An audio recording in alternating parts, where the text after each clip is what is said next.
क्या इतिहास 100 साल बाद फिर दोहरा रहा है? ये है आपका कानून और ये है आपका इंसाफ। आप लोग बुज़दिल हैं, कानून की आड़ में छुपे हुए चल रहा। बिलौटी गांव में भगत सिंह का जन्म हुआ भरत के रूप में।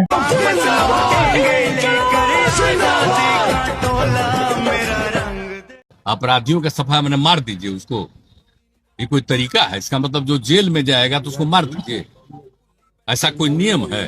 अरे तो कोर्ट ना फैसला करता है कि अगर उसकी हत्या 17 तारीख को पुलिस द्वारा कर दी गई। क्रांतिकारियों की शान गोली खाने और खिलाने में है। आज भरत हम लोग के बीच में नहीं है। जब प्रशासन ने उसकी बात नहीं सुनी तो उसने बंदूक उठा ली। समाज में देश में बदलाव ऐसे नहीं आता है, हाँ, फांसी के फंदे पे उतर जाने में है, समझा? उससे अब उसके चाहने वाले को कोई फर्क नहीं पड़ता है, या तो उसे क्रिमिनल घोषित कर दे या बाइज्जत बरी कर दे। ये है आपका कानून और ये है आपका इंसाफ। आप लोग बुज़दिल हैं। उससे चाहने वाले को कोई फर्क नहीं पड़ता है। जो उसने अपने चाहने वाले को दिल में छाप छोड़ दी है वो भगत सिंह का ही है। उसके समर्थकों के बीच में वो भगत सिंह है, सारे लोगों के दिल में भगत सिंह है। तो नीतीश कुमार ने भी कहा कि भाई मारना मेरा काम नहीं, किसी को आप ऐसी गोली नहीं मार सकते। अपराधियों के सफा मैंने मार दीजिए उसको, ये कोई तरीका है? इसका मतलब जो जेल में जाएगा तो उसको मार दीजिए, ऐसा कोई नियम है?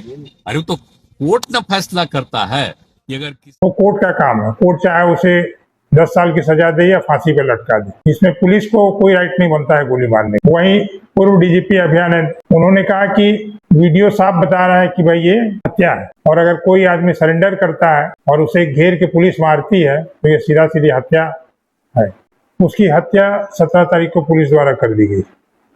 कहते हैं कुछ लोग इतिहास लिखते हैं और कुछ लोग इतिहास बन जाते हैं। भरत बेसिकली सिस्टम के खिलाफ लड़ रहा था, लोगों के लिए लड़ रहा था, विस्थापितों के लिए लड़ रहा था। इस लड़ाई में वो अकेला था, उसके साथ कोई नहीं था, लेकिन वो सारा अपने काम धंधे को छोड़ के लोगों के बीच में रहता था, लोगों की परेशानियां को सुनता था, प्रशासन तक उसकी बात समझता था। जब प्रशासन ने उसकी बात नहीं सुनी तो उसने बंदूक उठा ली। सबसे अगर कोई भारी पड़ता है सभी चीजों पे तो वो देश प्रेमी होता है, राष्ट्रभक्त सच्चा होना चाहिए। इन सभी पे वो अकेला भारी पड़ता है, समझा? यहीं पे वो बहुत बड़ी गलती कर बैठा। हालांकि उसका मकसद किसी को नुकसान पहुंचाना नहीं, वो लोगों के हक के लिए बंदूक उठाया, ना कि किसी को मारने के लिए, ना कि किसी को धमकाने के लिए। अब बात करें कोर्ट की, तो कोर्ट का जो भी निर्णय है, जांच का जो भी निर्णय है, उससे अब उसके चाहने वाले को कोई फर्क नहीं पड़ता है, या तो उसे क्रिमिनल घोषित कर दे या बाइज्जत बरी कर दे। उससे चाहने वाले को कोई फर्क नहीं पड़ता है। जो उसने अपने चाहने वाले को दिल में छाप छोड़ दी है वो भगत सिंह का ही है। उसके समर्थकों के बीच में वो भगत सिंह है, सारे लोगों के दिल में भगत सिंह है। जिस तरह से उसके अंतिम सरकार में जन सैलाब उमड़ बैठा था, लोगों में एक ही नारा था, भगत सिंह, जब तक सूरज चांद रहेगा भरत तेरा नाम रहेगा, भरत जिंदाबाद, भरत तुम शहीद हो, भरत तुम शहीद हो। इसका लोग नारा लगा रहे थे। लोगों के हाथों में भगत सिंह का फोटो था। क्या इतने लाखों हजारों लोग क्या झूठ बोल रहे हैं? अब इतिहास भले ही भरत तिवारी को भगत सिंह ना बोले, लेकिन जिस तरह से लोगों के बीच में उसने अपनी छाप छोड़ी है, लोगों के दिलों में वो राज करेगा जिंदगी भर। अब रही बात पुलिस की, तो जब 16 तारीख को पुलिस को इन्फॉर्मेशन मिला कि बिलौटी गांव में एक लड़का बंदूक लहरा रहा है, तब पुलिस जाके क्यों नहीं उसे अरेस्ट की?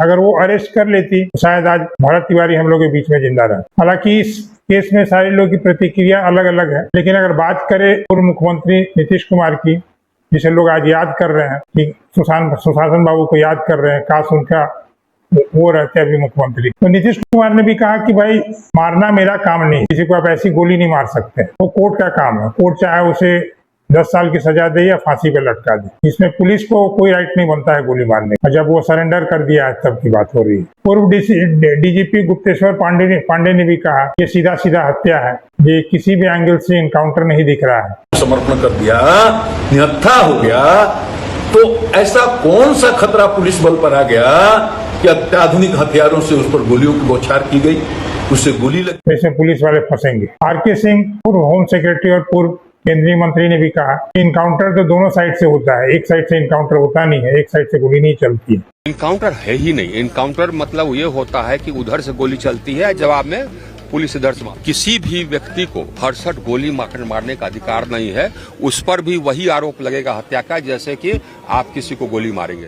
हालांकि उन्होंने सरकार की सराहना भी की इंक्वायरी कमीशन बैठाने के लिए, लेकिन वो ये भी कह गए कि भाई इंक्वायरी 30 दिन से 60 दिन में क्लियर हो और पब्लिक के बीच में वो सरकार उसको लेके आए। जितना जल्दी जांच होता है उतना निष्पक्ष उसका रिजल्ट निकल के आता है। नए नए दरोगा को नसीहत भी दे डाली कि गैलेंट्री अवार्ड के चक्कर में आप लोग शूट कर रहे हैं, इनकाउंटर कर रहे हैं वाहवाही लूटने के लिए, सीनियर के सामने थपड़ी पीटने के लिए। सीनियर तो आज थपड़ी पीट देंगे, ताली बजा देंगे, लेकिन जिस समय मानवाधिकार और कोर्ट के चक्कर में आप पड़िएगा और जब उनका दबाव होगा तो सारे लोग पीछे हट जाएंगे, फंसिएगा आप, जेल जाइएगा। उन्होंने यहाँ तक कहा कि भाई हम अपने डीजीपी के 36 साल के करियर में 22 गो इनकाउंटर को लीड किए, लेकिन किसी एक में भी मैंने गोली नहीं चलाई। तो एसपी डीआईजी का काम है अपने साथ साथ अपने साथियों को भी बचाना, ना कि गोली चलाना। तब अब बस बचता है न्याय की, जितना जल्दी न्याय मिल जाए। लेकिन एक बात तो है कि ये बंदा जाते जाते बहुत सारे सवाल छोड़ के गया है। अब बस इंतजार है लोगों को और परिवार वाले को और लोगों को न्याय का, कितना जल्दी न्याय मिलता है। अब देखना है कि कितनी जल्दी न्याय मिलती है।